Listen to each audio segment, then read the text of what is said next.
In a universe of infinite stars, you are not separate. You are part of the whole. Welcome to Starseed Essence Media, the portal between worlds where consciousness meets the cosmos, and truth is remembered, not taught. Let's begin. Welcome back to Starseed Essence Between Worlds, the space where consciousness meets cosmos and the unknown becomes personal. Today's episode is one I've really been looking forward to.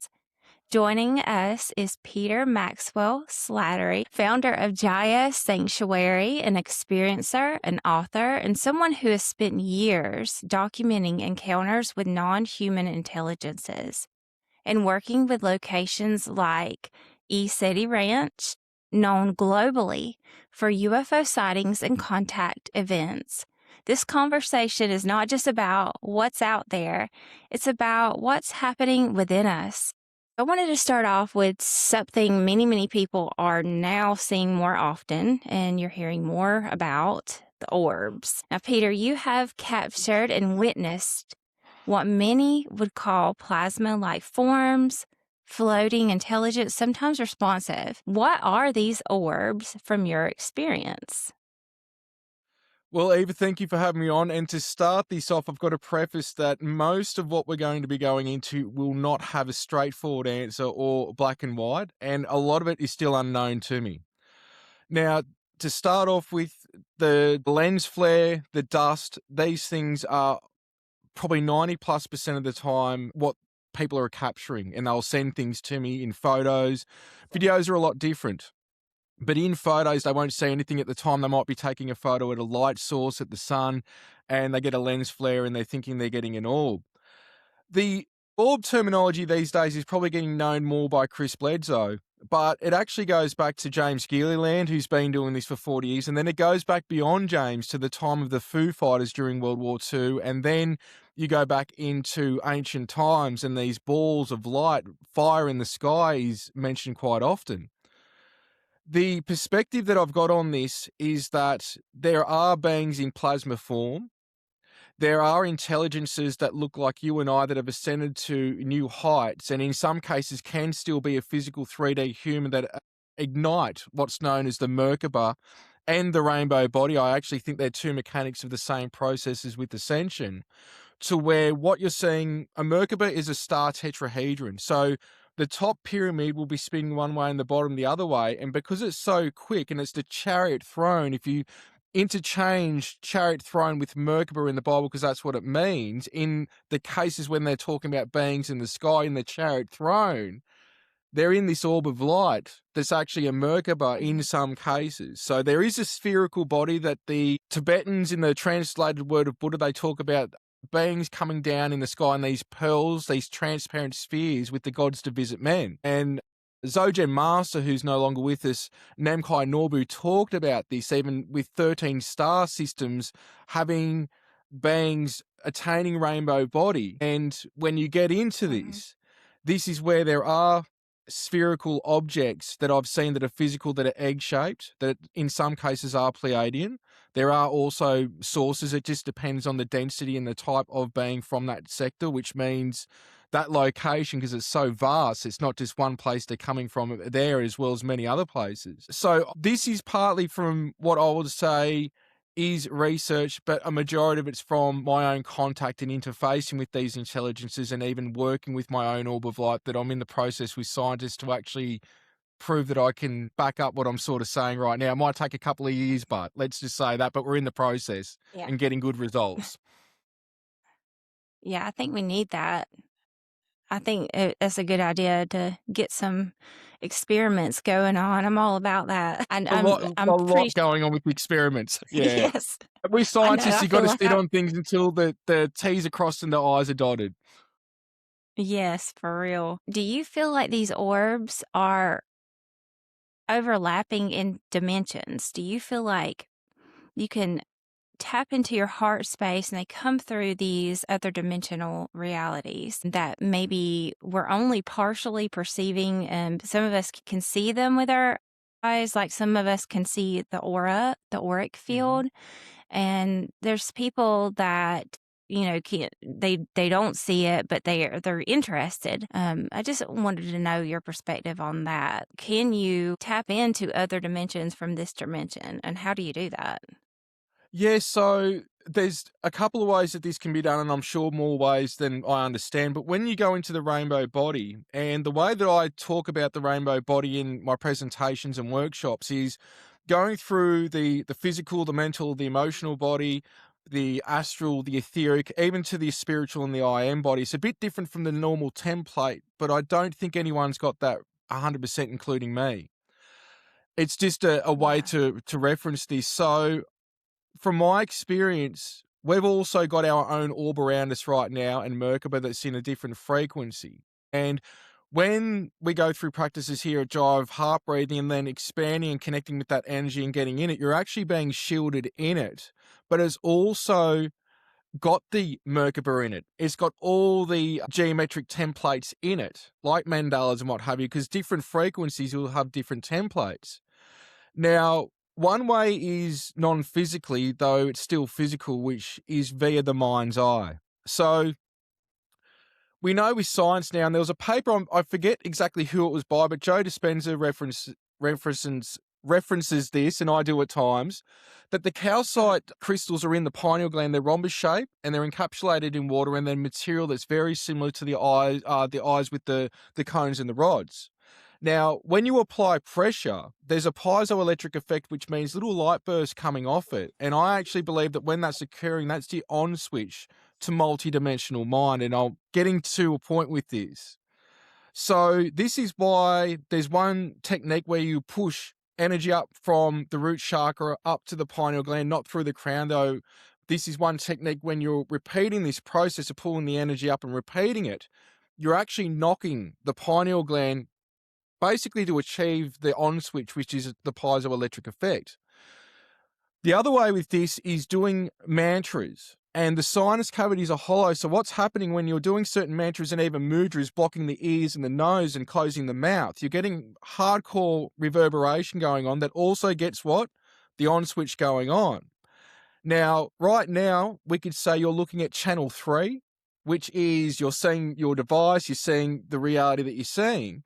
But just like television stations, we can't see the stations being broadcasted. But in this example, the television is the pineal gland. You flip the station, the frequency. Now a different reality comes on. And this is where I can even be on board the crafts, while I'm even filming the crafts, while I'm on the ground looking at them physically and filming them. So this is multidimensional mind. And then from experience, there is certain beings that I'm interfacing with where they can be physical, and at a thought's moment's notice, the Merkaba appears, and then that turns into a rainbow, and then they can bilocate. They can either levitate around or they can break down and they reappear somewhere else in space and time. The orb appears, the rainbow body, then the Merkaba, and then they're in it. And there's many reports, including what I've been saying and got on footage, where you can see a silhouette of the intelligence inside the orb. So there is also technologies replicating this, and even technologies that operations have used with spears of light to either give false experiences and or give people experiences that, are fake, not extraterrestrial, and even telepathic communication through these orbs, through plasma technology. So not everything's what it seems, and I think the truth is absolutely crazier than what people can perceive, but I hope I've sort of condensed that down, not rambled on too much, because it is not black and white like I was saying. Right, I know, and we're only talking for a short period of time. I'm sure you could talk for hours and hours about this. There's a lot of information that people are seeking right now about the Merkaba and the chariot, the chariot for the body, for the soul. And I've experienced some amazing things. There's a lot I don't talk about too much, but I've realized, it's time because some of the stuff could be out there, I guess, for people, but it's really not. It's in there. It's in there. It's going within. And that brings me to the next thing I wanted to talk about is self-mastery. meditation and ascension, one thing that keeps coming up in experiencer accounts is these are people that are meditating and they're experiencing all kind of different things during meditation, and that it's not a random thing. It seems like it seems like connected to a state of consciousness. And you often speak of self-mastery and the role of meditation in opening perception. So let's go here. What inner state do you believe allows contact to happen? Is it stillness, coherence, emotional neutrality, or something beyond that? And for someone listening who has never experienced anything like this, what is the first step they can take to begin themselves safely or to higher awareness? Because it's not just about seeing something, it's about becoming someone who can hold that experience without fear. Mhm. So it's all the above what you described that can allow for contact to take place. But we also find that when people are in a traumatic state, a loved one passes, bad news, there can be experiences that take place also that isn't negative. So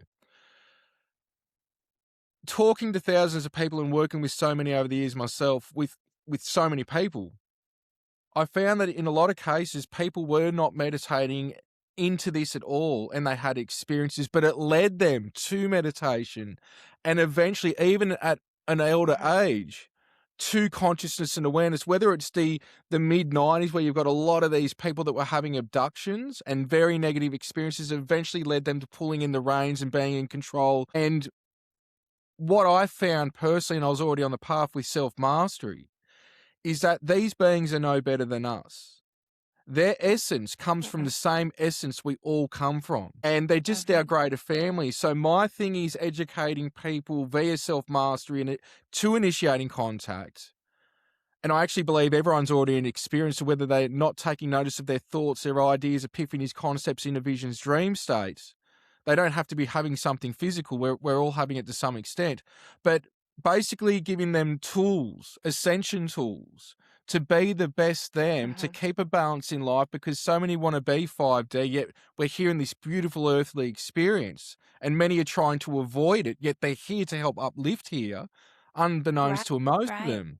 So it's not trying to fob that off, because I find so much that occurring. And my thing is, look, when you leave here, you're going to probably wish that you did more, because this has a very special aspect about it, the earth human experience. So the self-mastery, I think, being in control of your thoughts, your actions, taking responsibility, and basically contributing to your community, humanity in this case, via whatever your niche is. Because what you can do, nobody else can do in the same way. And we've all got different gifts and tools and talents. That's sort of where I'm trying to get people to go, and then into prayer, or what I call clearing the space. So this is where I'm a little bit different from a lot of people like Greer doing C5. I'm very much in line with James Gilliland, and Greer's done a lot of great work, but the way that I come at this is via prayer and creating a sacred space. And when you're doing that, you're basically setting the bar for what's going to interface. Because if you just go into this with an intention and open to interface, if this is real, show me, you can, and at times will attract lower vibratorial states of consciousness that are chaotic, that could be dark and something you don't want to experience, even though that too is an expression of source. So there is tools on the website and free material up on YouTube and a whole host of platforms, but basically clearing the space, initiating contact, and then going into what I call the connecting to your guides technique, so you can interface. But that's actually bait for leading to communicate with your cell of God Source Creator, the highest of all. Because once you can do that, you realize that's where you want to go, and anything else is a physical manifestation in God's mind. And sometimes certain angelics or certain masters and ascended beings, they specialize in specific areas and will usually come through to help dilute information or even source information so you get it. Because sometimes we don't get it, and real guides won't guilt trip you and say, you've got to do this, you've got to do that. So even though I teach people how to do that, a lot of times I say, I don't care what your guides told you. I want to hear what you think. And that's because I'm not trying to belittle, but get them to that next level, which is what it's all about. So it's a little bit all over the map with what I've said there, but it's tying in, yes, self-mastery into the process of initiating contact, what I call IC. It's basically an expanded form of a CE5 where we're going again, you're clearing the space, you're initiating contact, and then you're communicating. But also, what people don't realize is that I don't need to do this. I've been doing this publicly for about 15 years because of the amount of people coming to me, that you've got individual contact and then group. So when I'm doing that, it's about group contact, which contacts two-sided individual and in a group. Most of the time, I just know when the hero walk out, and people have witnessed this probably hundreds of times now. Over probably 20,000 bits of footage now. Like, it's not about gloating, but it's like when you're interacting with what people call the phenomena this much, and you're saying what time direction these beings are appearing and foretelling certain things, it comes to a point that people should probably listen, not just to myself, but many people claiming the same things that do have something to show. And so it's really a time right now of elevating others to have their own inner contact, then the flip side of group contact. Yes. Your answer to that was beautiful and very I had clear confirmation on what you said, because I had a random message come to me through somebody else earlier that was out surfing, and basically they said what you were saying is be here. Like, that's what a big lesson is, just being here on Earth. Be here on Earth. Be here. Like, people wanting to go up to the stars and be somewhere else. No, we're meant to be here. And like you said, when we're, away from this place, we're going to say, oh my gosh, that was just a great opportunity to be and to ascend through being. I know so many people that I wish a UFO would come and beam me up and take me away.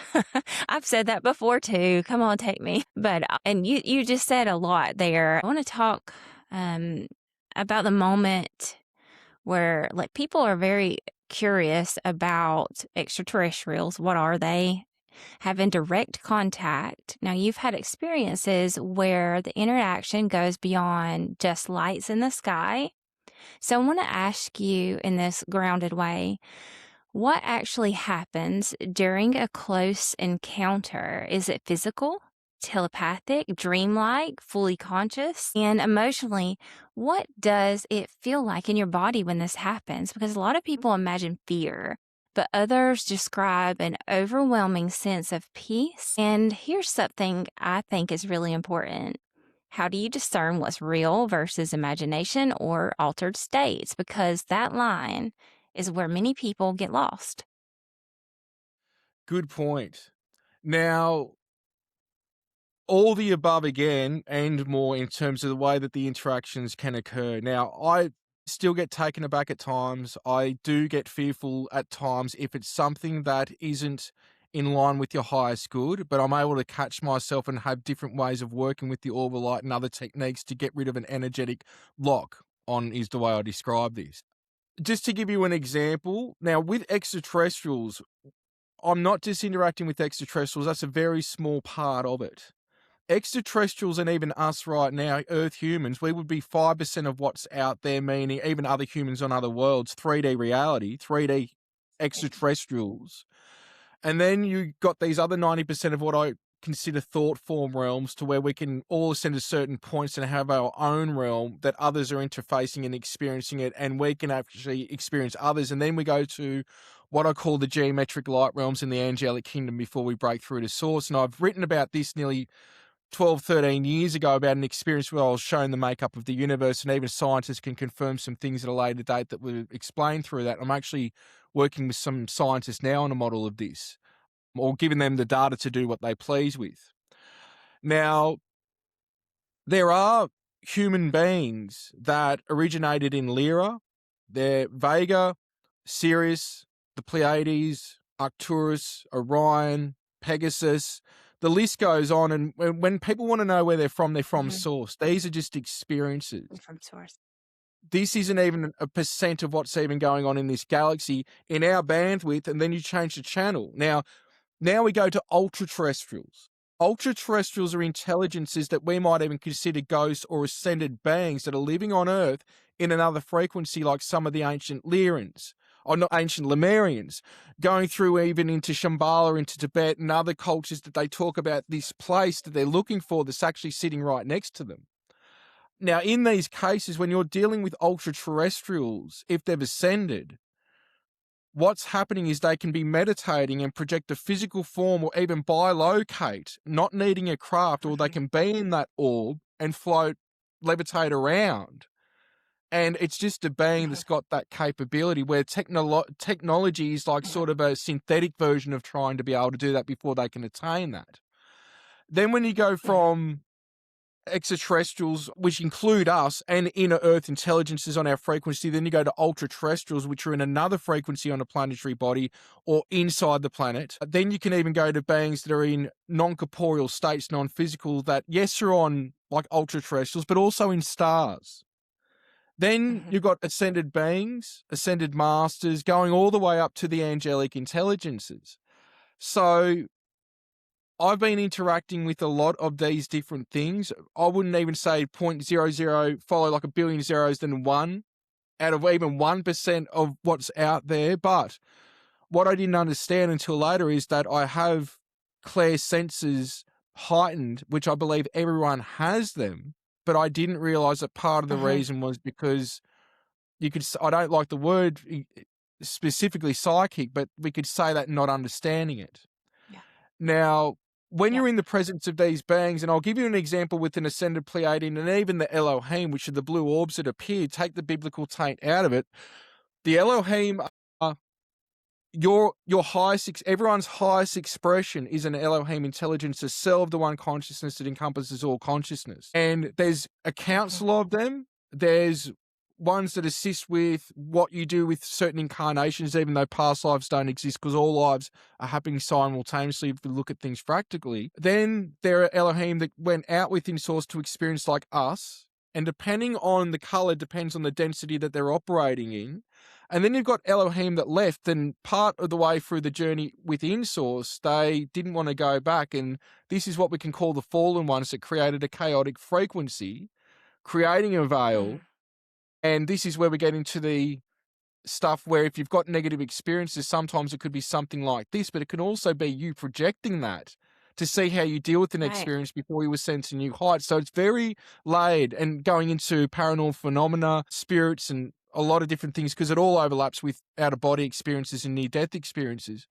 But usually with, let's say, Shiji, a Pleiadian that I interface with, or the Elohim, or actually nearly all of them, unless they're physical, the first thing that happens is you get what I call static type energy. It's not exactly static. It's like your muscles start to freeze with an electrical sensation all over the body. This is the light body or the intelligence overlapping the physical vessel. And either they will physically appear, and if not, there'll be a telepathic link, and or I could even get a visual of them in my mind's eye, sometimes from an orb, sometimes from a vehicle, if they're using consciousness-assisted technology. If it's going up to ascended beings to the Elohim, you will start to cry. Not sobbing, but the bodily reaction is just tears come out of just this love that I can't still express. And when that's happening, there is a chance that I can project a thought and I get communication back via thought with visions and feelings and emotions. But these days, that lasts for about a second, and then there's what I call like a merging of consciousness momentarily, where everything you know, they know, and what was to be conveyed is conveyed. And that can happen what feels like 1, 2, 3 minutes, and literally what I know now, a second of our time could go by. It's like you're in this space-time environment bubble momentarily, and then it flickers. Now, they do appear. I've got photos, videos of them. Even last year, I think it was last year, I've got one of an apparition walking around here, which is actually an ancient monk whose name translates to son, that's assisting with ascended transmissions here on the property. But I know there's a lot in that, because there was a lot in the question. But yeah, I hope that sort of, again, sort of is like a rough, at least thumbnail sketch of an answer for you, because there's a lot to unpack depending on the intelligence as well. But what I will say is it took me years to come to this. There's a litmus test. Like, how do I know if these things are good or bad? How's this helping me? And then it's very simple. Not out of ego I'm saying this. I'm saying this from a revelation. How does the experience help you be a better person, be of service, and have love and joy in your life? If not, Right. put it in the grey box, because while I say don't throw it out either way, but just put it in that I don't know box, there is times that I was not evolved enough in this body to understand what was being conveyed, even when I pushed it for the answer. And when they told me, I wasn't ready for what that answer was, because I wasn't consciously evolved enough in this experience. Right. Right. I get that. I've had some experiences, even just the other night. I mean, I have every night have experiences. And I had this orb, and I was at the beach, and I had this orb come in with all of a sudden appear in front of me with an arm's length, just out of nowhere. So at first I thought fireflies. I thought, wait, I'm at the beach. There's no fireflies out here. And I've seen this one before. It came around a year ago to me. Same thing, just appears out of nowhere. It's right there. And last summer when I did see it, I had that fear, like, oh my gosh, what in the world? And it's like static, and it gets bigger, and it's like it's scanning you somehow. Yes. And it flew right over my head. It came this close to my head and flew around me, then flew up and flew over the trees, and then just disappeared. But I was trying to like look into it to see what I can see. And then a couple days ago, I was trying to get like, what is the message? But I was in shock, even though I was asking, hey, show yourself. I know you're here. I sense you. I feel you. And I'm doing it through meditation and prayer, and I'm tapping into all of the chakras of my body. And this is something I have practiced too, being, with most people that know me, like I have the background with yoga, and had my own studio and healing art studio, and doing all the crystals, and just in the metaphysical. And it helps it helps me because it makes me feel a greater sense of love for these inner realms, these inner earth beings, and these extraterrestrials, ultra-terrestrials. It connects with that heart space for me personally. That's how it helps me. And I think other people too. It can open your heart up. Just seeing these and sensing and realizing, hey, we are not here alone. There's so many beings that our eyeballs cannot see. Just like I do talk to people about this. And if, back before the microscope was invented, if you told somebody, hey, that you have little animals crawling around your skin right now, nobody would believe you. And now we have the microscope to prove. So science does help to prove the metaphysical. So I'm glad you're working with the scientist, because I think that it would be a great documentary or incorporate into your documentary. And speaking of that, you have one coming out soon. And I'm going to link all your stuff below too. Yeah, the ones that I sent you, they're already out. Okay. Yeah, and eventually I hope something's done with specifically one of the scientists we're working with, because we're, like, even now, I was given what's called a MUPAS, and it was created by Jim Segala. And it monitors like 15 different things, from temperature to microwave radiation, Geiger counter, a whole range of different things. And what's very interesting is when I'm getting the contact happening in the house with the orbs or the flashes of light, where there's communication, it does register on the device in microwave radiation. Wow. It goes from a base level of about 4K up to over 20. We actually had it at 27 the other night when we were making contact out at the portal there. So I'm still learning all the time, and we're finding things validating as well as filming this stuff and using measurements.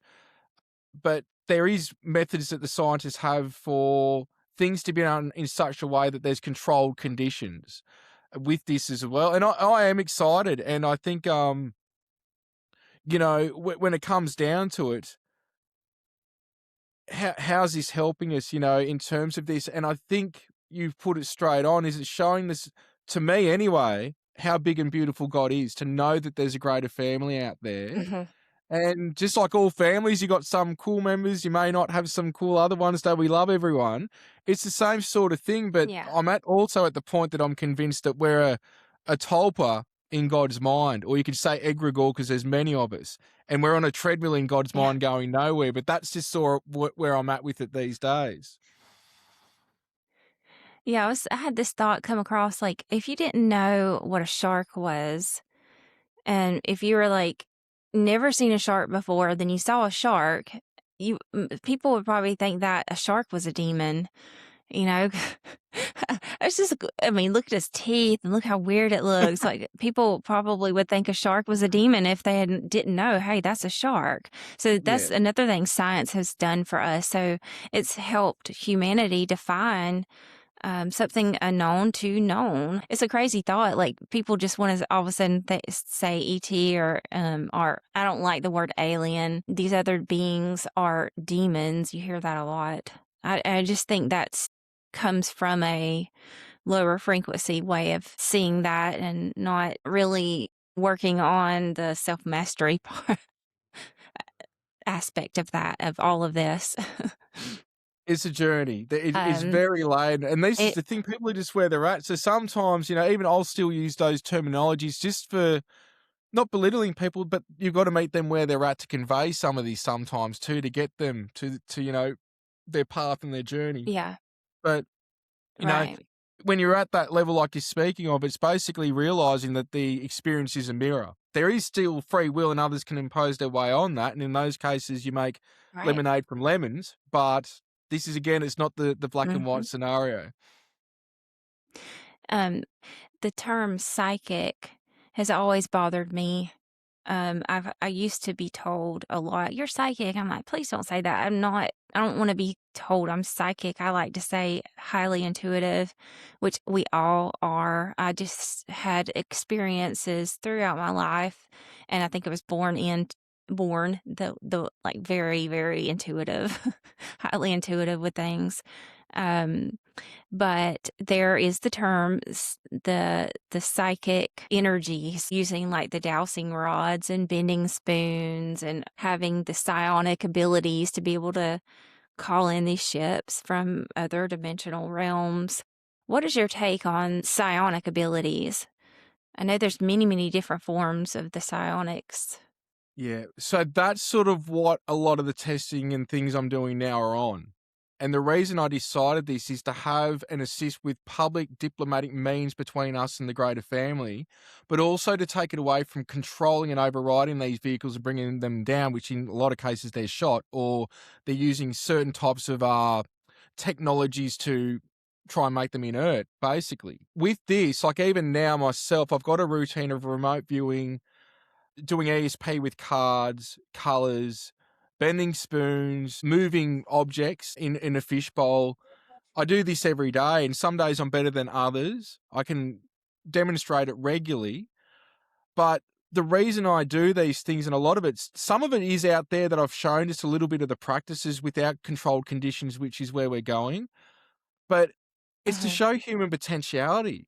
Like, this is what this Yeah, leads to. This whole thing is what humans are capable of, because the right. Elohim and specific extraterrestrials have told me we do not realize that we've even got greater capabilities than almost anything else, because we're a conglomerate.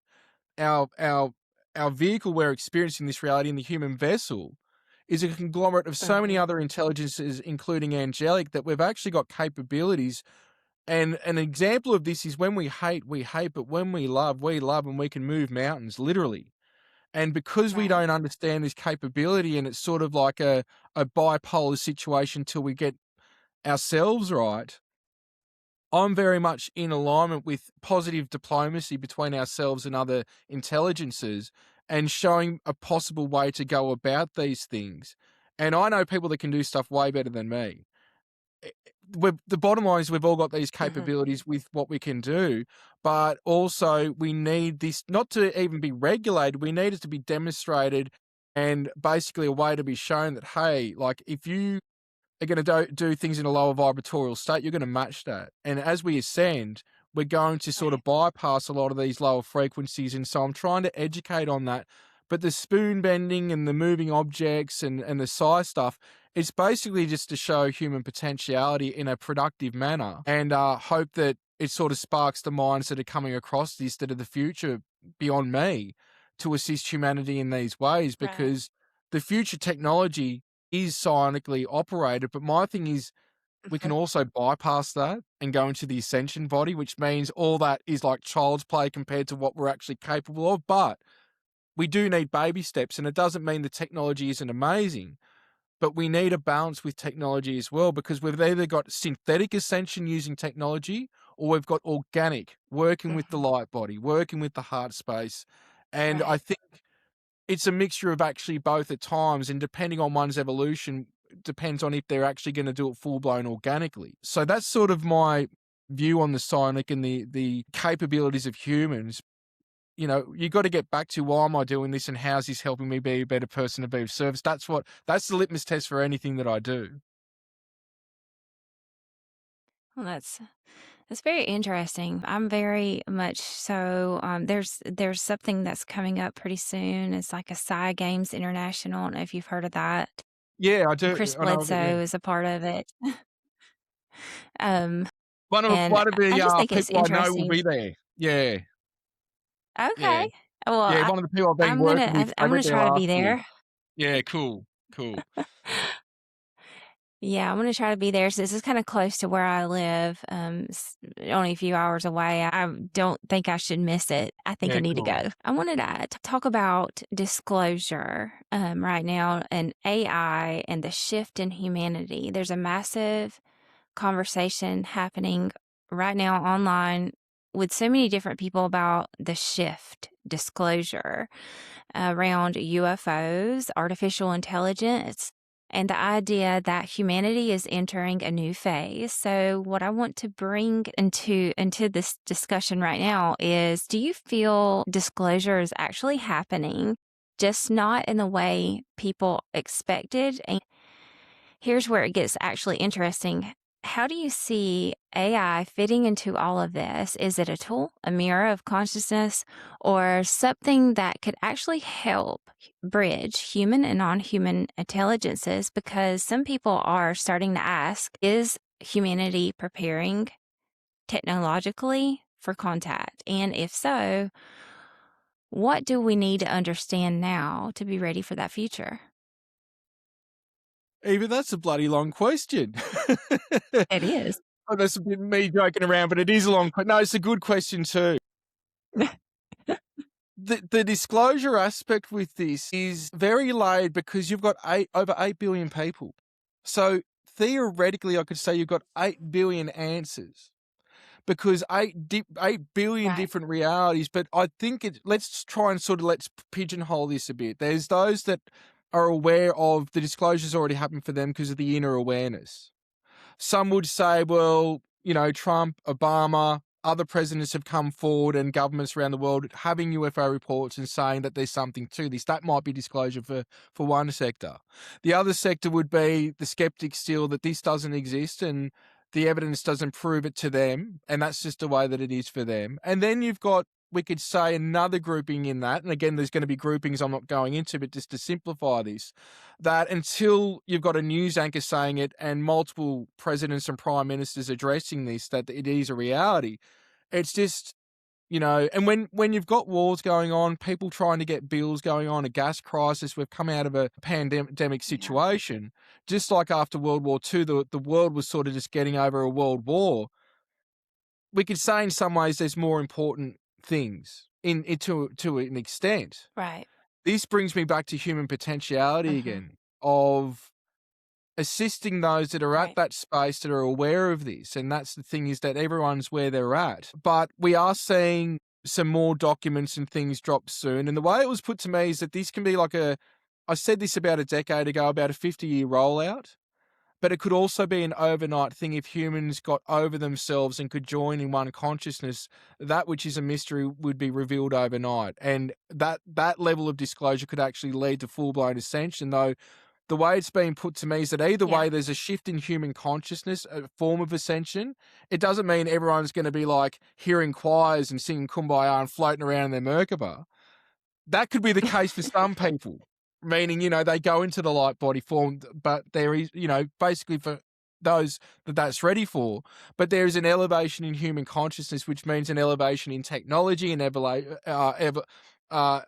evolutionary process where we reach new heights in social situations, diplomacy worldwide, and we do need a new world order, but which one? A draconian system or one that's under ascension and love and peace? If we can't get over the differences between race and culture and religion, how are we meant to deal with extraterrestrials on a public format that I know we're already doing behind the government? I know that this is already going on.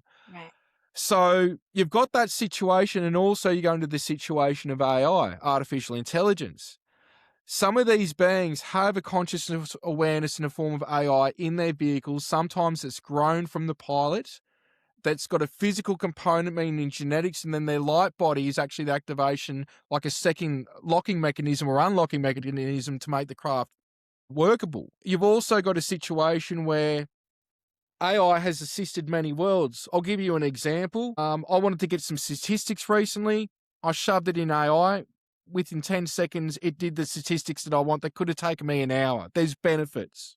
Yeah. But there's also a situation, I forget the terminology, but if you don't use it, you lose it. So, for example, I purposely don't have Siri that I can talk to because it makes me lazy without typing things. I very rarely use AI, mind you. But my thing is, we start to become reliant on technologies. We start to lose the way that we think and the way that we can do things with the body. And that is of a concern there. But a lot of extraterrestrial races have found a good equilibrium and balance of using AI for jobs so we can go and develop and do other things and evolve spiritually with our soul, and also contribute to the races through what our niche is and we're gifted with, because we've all got gifts. You've also got a distorted form of awareness that is a consciousness that can override technologies like phones and computers and even AI, the AI I'm talking about now, that can influence worlds, that is connected to a lower vibratorial state that you could say is archonic, demonic, and what have you, by the fallen Elohim. And I don't like, it's not to get dark, it's just the way that this is. So there is levels to AI as well, and there's many benefits to be had. But I think it's like, it's a bit hardcore, but at the knife scenario, you can use a knife for buttering your bread, slicing things up, but you could also use it to harm somebody. So there's very much a similar scenario, and I think it all depends on the consciousness that's working with whatever the things are that we're talking about, that depends on the outcome and what can be had from it. I hope I've got the whole question there that you asked.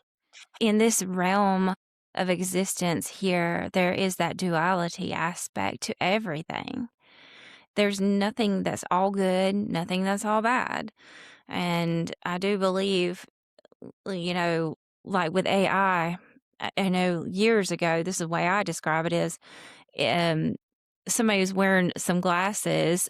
They were called woo-woo or witchy for wearing glasses, because if God wanted you to see, God would make you see, and you can't wear the glasses because that's woo-woo. It's going against God. Well, same kind of thing with AI, as far as not getting it. If you have an addictive personality, maybe you shouldn't use AI because you're going to get addicted to it. Anything you're addicted to is not a good thing. Everything with balance and moderation, and depends on what you're using it for, the good or the bad. But that's what this realm is. And there's some of us that are here. I've seen just quickly too. Very good point. I've seen reports on it being very unproductive for some people. Even now, people using it for communicating with spirit guides or extraterrestrials, and I think that you've got to be very cautious. I even know people using it for remote viewing. But also, one thing that I will add here is that we're in a situation of a balancing out with the divine feminine with the masculine. And we've seen an imbalance, and part of this ascension process is that coming back to an equilibrium and alignment as well. So there's many issues that can arise systematically in our societal ways as well as individual ways as this is occurring. That's a huge part of where we're leading now with the balance of the masculine and the feminine, the divine feminine coming back, because that with the masculine really does need to be somewhat in a balancing state before the evolutionary process that one goes on, let alone a civilization. Right. Well, thank you. I just want to really say thank you for your insight and knowledge on this. And I really hope that it reaches some people to kind of give insight and direction and just some kind of grounding, even if it's just a short little blip of it. That's better than nothing. And this Yeah, is right. been one of those conversations that opens up more questions than answers. And maybe that's the point, because the deeper we go into this topic, the more we realize it's not just about extraterrestrials. It's about who we are and what we are becoming. Peter, thank you for sharing your experiences and perspective with us. And to everyone listening, if this resonates with you, you're probably already asking the right questions that lead you to your own answers. And until next time, stay aware, stay grounded, and remember, you're not just in the universe, you are the universe. And if this resonates with you, please subscribe. I will link in Peter's website to the Jaya Sanctuary below. And thank you for coming on. I really appreciate it. Blessings. Thank you. Namaste.